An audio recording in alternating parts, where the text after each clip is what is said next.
Class students, lecture number 12, chapter number 2 संविधान निर्माण। अब हम उसके बिल्कुल अंतिम हिस्से में पहुंच गए हैं। तो यहाँ पे बस हम थोड़ा सा इसका शॉर्ट में देखेंगे कि ये जो पूरा संविधान निर्माण जो हुआ था, वो संविधान निर्माण में किन किन लोगों का क्या योगदान रहा, कौन कौन लोग थे इसमें जो संविधान निर्माता के रूप में जाने जाते हैं, जिन्होंने संविधान का निर्माण किया।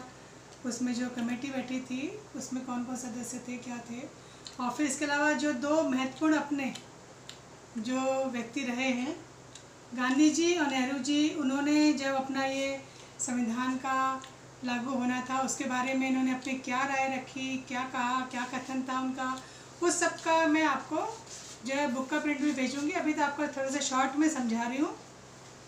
जैसे गांधी जी का कथन था कि मैं एक ऐसा देश चाहता हूँ जो गुलामी और अधीनता से मुक्त हो, क्योंकि हमारा शुरू से जो प्रयास था अंग्रेज़ों से मुक्त होना, उनकी गुलामी से, वही इन्होंने अपनी इच्छा व्यक्त की थी कि मैं गुलामी और अधीनता से मुक्त एक ऐसा देश चाहता हूँ, समाज चाहता हूँ, और ऐसा समाज, ऐसा संविधान मैं लक्ष्य चाह रहा हूँ जिसमें गरीब व्यक्ति को भी ऐसा महसूस हो कि उसकी भागीदारी रही है देश के निर्माण में, या एक अपना एक जो नए युग में हम जो प्रवेश कर रहे हैं उसमें गरीब व्यक्ति की भागीदारी हो। समाज में उच्च वर्ग और निम्न वर्ग का मतलब कोई वर्ग ही ना हो, और वर्ग में कोई भेदभाव भी ना हो, सब एक समान हो, सभी समुदाय मेल जोल से रहें, सब में आपस में क्या रहे, मेल जोल रहे। ऐसा समाज जहाँ पे छुआछूत का, शराब का, नशीली चीज़ों का कोई भी स्थान ना हो, पुरुषों के बराबर महिलाओं को अधिकार हो, महिलाएं जो है पुरुषों के बराबर हों। और गांधी जी कहते हैं भाई इतना तो मुझे चाहिए ही चाहिए, इससे कम में मैं जो है मानूंगा नहीं, संतुष्ट नहीं होगा, ये उनका ऐसा कथन था। ऐसे ही नेहरू जी का भी कथन है, काफ़ी बड़े, उन्होंने अपने जो है लेख में मतलब स्पीच दी थी कि हम एक नए युग में प्रवेश कर रहे हैं, जब सारी दुनिया सो रही होगी उस समय हम एक नए युग से जो है पदार्पण करेंगे, नए युग में प्रवेश करेंगे जहाँ हम स्वतंत्रता से रहेंगे, और अब हमारा जो भविष्य है वो आलस करने का नहीं है, अब हमें एक नए युग के लिए कार्य करना है, उसके लिए हमें ये सब त्याग करना होगा, भविष्य का निर्माण करना होगा। ऐसा बहुत सारा कथन इन्होंने उस समय दिया।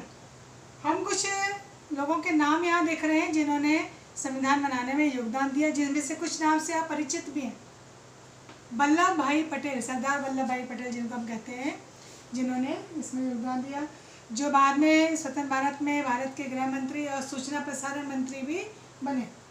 सरोजिनी नायडू का नाम आपने सुना हुआ है, ये कवित्री, लेखिका रही हुई हैं।